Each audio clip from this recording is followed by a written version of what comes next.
Sri Ramakrishna tells this fantastic story in the gospel where he's talking about a chameleon that lives under a tree or next on a tree in the woods.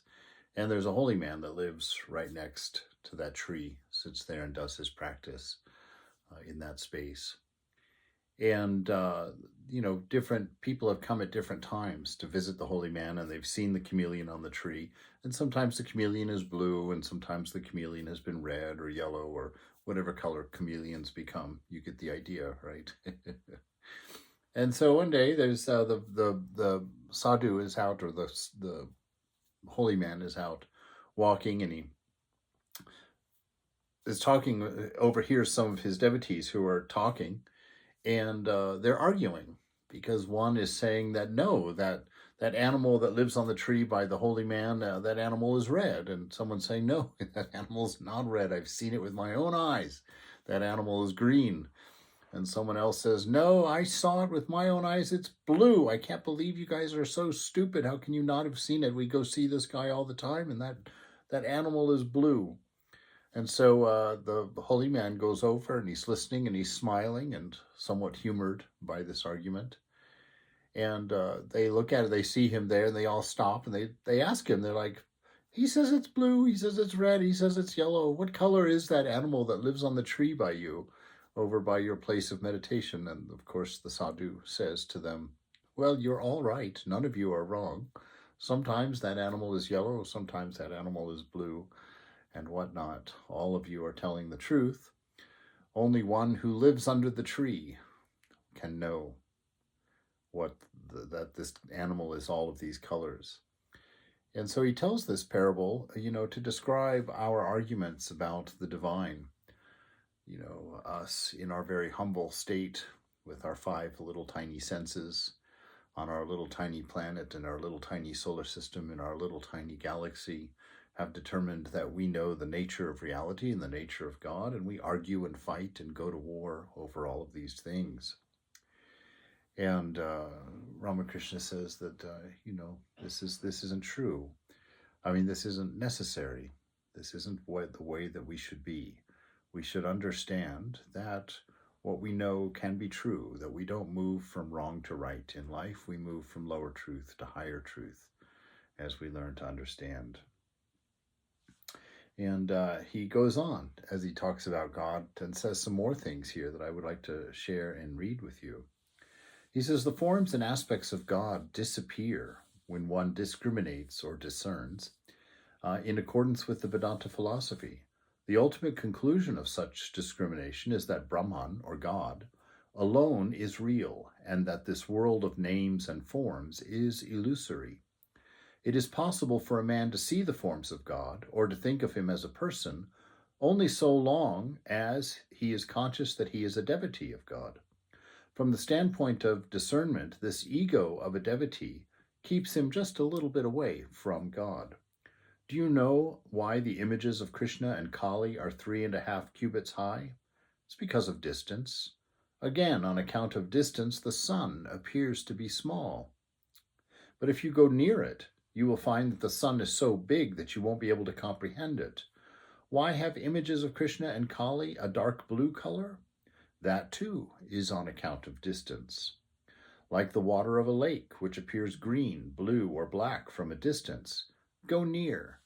Take the water in the palm of your hand, and you will find that it has no color. The sky also appears blue from a distance, but go near and you will see that it has no color at all.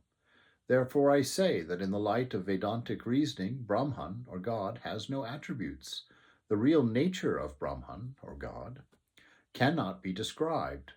But so long as your individuality is real to you, the world is also real. And equally real are the different forms of God and the feeling that God is a person. Yours is the path of devotion, or bhakti. That is very good.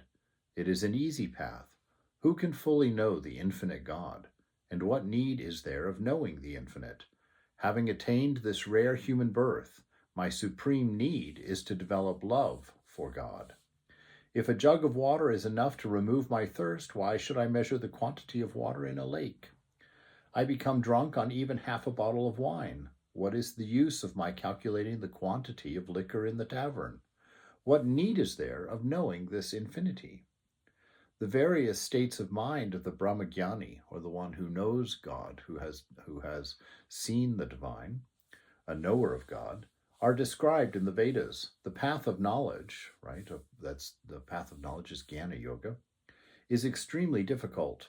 One cannot obtain jnana if one has the least trace of worldliness and the slightest attachment to lust and greed. This is not the path for this age.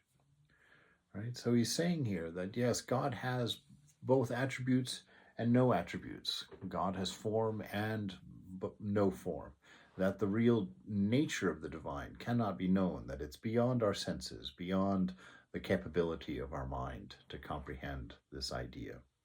But that we know that it is the only thing that is real, that the ultimate reality is a singularity. But to come to know that through the path of jnana, he's saying, is extremely difficult, because you're not going to be able to see that unity as long as you believe in your own existence. As long as you believe yourself to be separate from others. And we're not talking about an intellectual belief here. We're talking about the firm conviction that I'm other than you. That's why we talk to each other. That's why I get up and take a shower in the morning to present myself to others. And so this, as long as that idea is within us, then we are not knowers of the reality, right? And he's saying that in this age, the easiest path is the path of love, the path of devotion. To go ahead and, in our moment, accept that God is separate from us, accept the idea that God is a person-like, and that we can have this relationship with it. And he says, within that context, find love, find a deep love for love itself, and go forward.